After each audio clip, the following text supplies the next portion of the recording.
You have spoken about standing down at this election, and I think just to have really quite inspiring, written very honestly and beautifully about your reasons. And my ears pricked up when I heard that you were interested in training as a death doula. So I hope you will forgive me. This is very self-indulgent, but I want to read a very tiny bit of the book I have coming out today, because I think it connects these two things. And I would love to just hear you respond to it. And it's in a chapter that I wrote about baptism. And then I say, in his book on what might be beyond climate collapse, environmental writer Dougal Hine underlined the importance of ritualized encounters with our own death. He argues that industrial society is only possible because of the millennia of dead things that fossil fuels represent have tried to hide death from us. We think talk of it morbid and tidy the dying away, outsourcing their care mainly to the underpaid and undervalued. And this death phobia hampers our ability to become grown up.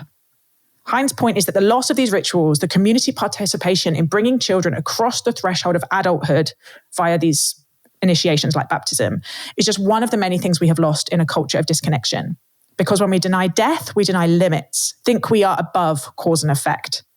To be a grown-up, he argues, is to live alert to consequences, to know the cost of your living.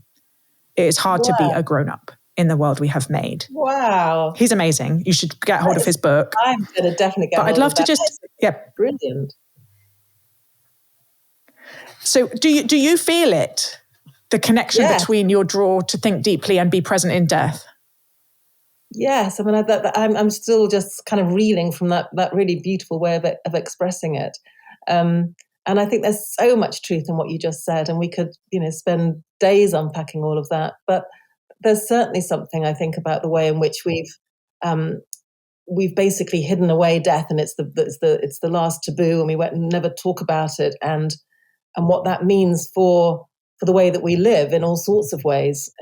Partly it reminds me of your very first question about what being fully alive means, and being fully alive means also being fully alive to the fact of death and living life with death very much in mind.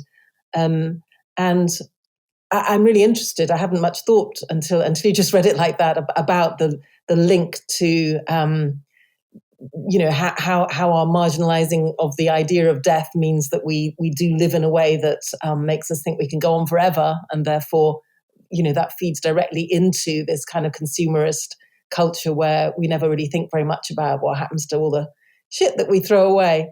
But in terms of my own motivation, I guess I am concerned just on a more personal level about how in the West in general, and maybe even in the UK in particular, we do seem to be very bad at dealing with end of life, in the sense that so many people we know would much prefer to die at home surrounded by their loved ones, and yet we have this enormous stress on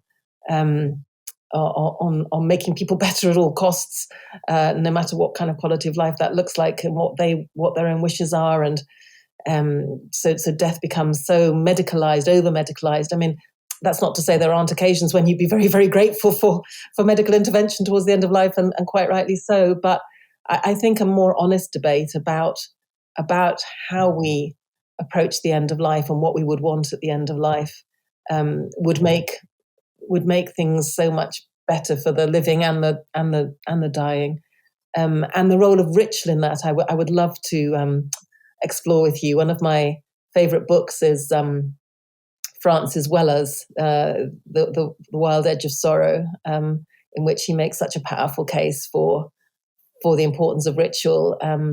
And I absolutely believe in that. And I think the way that you've just described it, in terms of that kind of threshold between childhood and adulthood, whatever, however you mark that, whether that's through baptism or anything else, I think would be a way of connecting. I mean, I loved what you said about a culture of disconnection. It would be a way of connecting the way we live and the whole premise of limits. And as you say, we bulk against any idea of limits on anything. And one of the biggest challenges I've had in Parliament is getting people to recognize that there have to be some kind of limits to growth.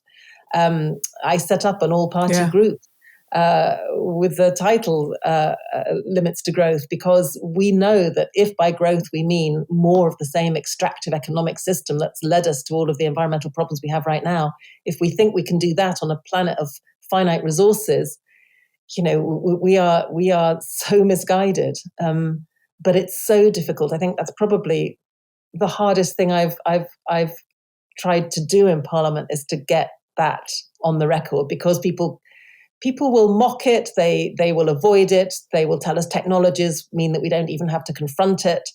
And I think you're very right to make a parallel between how that manifests itself in a debate about material resources, also has connections in how we live our own lives, thinking that there's no limit to our own life, so we can just go on without really thinking about what that end of life is going to be like.